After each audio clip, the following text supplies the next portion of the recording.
ఇంకోటి ఈ భద్రాద్రి, ఈ యాదాద్రికి సంబంధించినటువంటిది బాగా వస్తుంది. ఇది ఎన్ని రోజులు చేస్తారు అనేటువంటిది క్లారిటీ లేదు. భద్రాద్రి గుదిబండ పవర్ ప్లాంట్ కాలం చెల్లిన టెక్నాలజీతో కట్టారు. రానున్న 5 ఏళ్లలో ప్రజలపై 9,000 కోట్ల భారము. యాదాద్రితో ఏటా 1,600 కోట్ల రవాణా ఖర్చు. ఛత్తీస్గఢ్ విద్యుత్తో 3,385 కోట్ల నష్టము. జస్టిస్ నరసింహారెడ్డి కమిషన్కు రఘు నివేదిక. కేసీఆర్ నిర్ణయాలతో 80,000 కోట్ల అప్పులు. క్రిమినల్ చర్యలకు ఉపక్రమించాలి కోదండరాం. ఆయనేమో తెలంగాణలో అప్పుడున్నటువంటి పరిస్థితుల్లో నేను కరెంట్ ఇస్తే కరెంట్ ఇచ్చినటువంటి మాట పక్కన పెట్టి కరెంట్ ఇచ్చినటువంటి వాడిపైన ఇట్లా మీరు కావాలని చేసేటువంటి అంశాలని కేసీఆర్ అనేటువంటి మాజీ ముఖ్యమంత్రి లేఖ రాసిండు.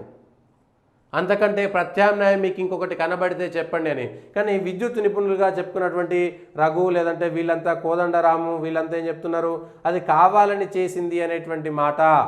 నిందలేసి ఇతరులపై నిందలు వేసి జరిగిన తప్పుల్లో తన బాధ్యత నుంచి తప్పించుకునేటువంటి ప్రయత్నాల్లో ఛత్తీస్గఢ్ ఒప్పందం కానీ భద్రాద్రి కానీ యాదాద్రితో ఇది కాకుండా మీరు ప్రత్యామ్నాయం ఏమి సూచించారు గతంలో? అప్పటి ప్రభుత్వంలో ప్రత్యామ్నాయం ఏమి సూచించారు? ఈ ప్లాంట్ల నిర్మాణం వల్ల నష్టం జరుగుతుందని అప్పుడు మీరు చేసినటువంటి ప్రచారం ఏమిటి? బిడ్డింగ్కు వెళ్లకుండా వల్ల కేరళ రాష్ట్రానికి యూనిట్ ₹3.60 వచ్చిందని గుర్తు చేశారు.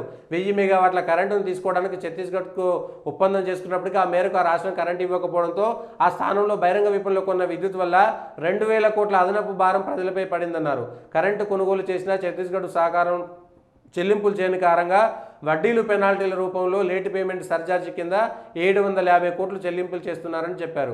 1000 కోట్ల మెగావాట్ల కోసం పవర్ గ్రిడ్ కారిడార్ బుక్ చేసుకున్నప్పటికీ కరెంటు ఈ మేరకు కారిడార్ నుంచి తరలించకపోవడంపై 635 కోట్ల ఛార్జీలు కలుపుకొని 3,385 కోట్ల భారము తెలంగాణ ప్రజలపై పడ్డది.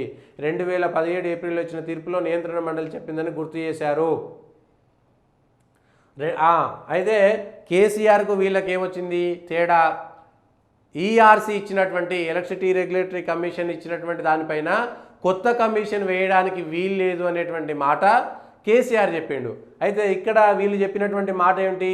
ఈ కేసు అప్పీలేట్ ట్రిబ్యునల్లో ఉందని గుర్తు చేశారు.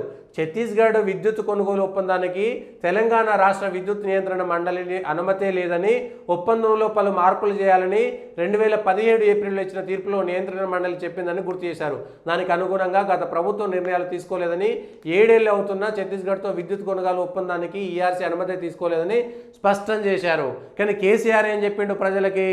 ఈఆర్సీ అనేటువంటిది కూడా ఒక కమిషనే, ఆ కమిషన్ ఇచ్చినటువంటి తీర్పు పైన ఇంకో కమిషన్ వేయడం తప్పు అన్నారు. కానీ వీళ్ళేం చెప్తున్నారు? అసలు ఈఆర్సీ ఒప్పుకోలేదు కాబట్టి ఇది మీ సొంత నిర్ణయము, ఈఆర్సీ నిర్ణయాలపైన కమిషన్ వేసింది కాదు. కేసీఆర్ ఈఆర్సీ నిబంధనలకు వ్యతిరేకంగా, వాళ్ళ సూచనలకు వ్యతిరేకంగా, వాళ్ళ తీర్పుకు వ్యతిరేకంగా ఛత్తీస్గఢ్తో విద్యుత్ ఒప్పందం చేసుకున్నాడు అనేటువంటిది రఘు కానీ కోదండరాం కానీ కాంగ్రెస్ పార్టీ కానీ చేస్తున్నటువంటి ఆరోపణ. ఎలక్ట్రిసిటీ రెగ్యులేటరీ కమిషను కేసీఆర్ చేసినటువంటి ఛత్తీస్గఢ్ విద్యుత్ ఒప్పందంలో పలు మార్పులకు సూచనలు చేసింది, దాన్ని వ్యతిరేకించింది అనేటువంటి విషయము ఈఆర్సీ ఒప్పుకోకముందే ఛత్తీస్గఢ్తో వాళ్ళు విద్యుత్ ఒప్పందము కేసీఆర్ ప్రభుత్వం చేసింది. దీని వెనుక 1,000 కోట్ల రూపాయలు ప్రభుత్వానికి నష్టం జరిగింది. అప్పటి కేసీఆర్ సర్కారు కూడా దాంట్లో కొంత అన్యాయం చేసింది, అవినీతి చేసింది అనేటువంటి మాట వీళ్ళు చెప్తున్నారు. భద్రాద్రితో కూడా 2019లో ఇండియా బుల్ సంస్థ కోసం సబ్ క్రిటికల్ టెక్నాలజీతో తయారు చేసిన జనరేటర్లు టర్బైన్లు వినియోగం లేకుండా వెళ్ళి వాటిని వినియోగించి 2 ఏళ్లలో ప్లాంట్ను పూర్తి చేస్తామని చెప్పి కాలం చెల్లిన సబ్ క్రిటికల్ టెక్నాలజీతో భద్రాద్రి పవర్ ప్లాంట్ నిర్మాణానికి పూరుకున్నారని, దీనిపైన 350 అయితే ఎన్ని కోట్లు పడుతున్నది కాదు, అది ఉపయోగించుకుంటామా? ఇప్పుడు భద్రాద్రి యాదాద్రి టెర్మినల్స్ అనేటువంటివి కట్టిరు, వాటిని ఏం చేయాలి? కాళేశ్వరం కట్టిరు, వాటిని ఎట్లా ఉపయోగించుకోవాలి?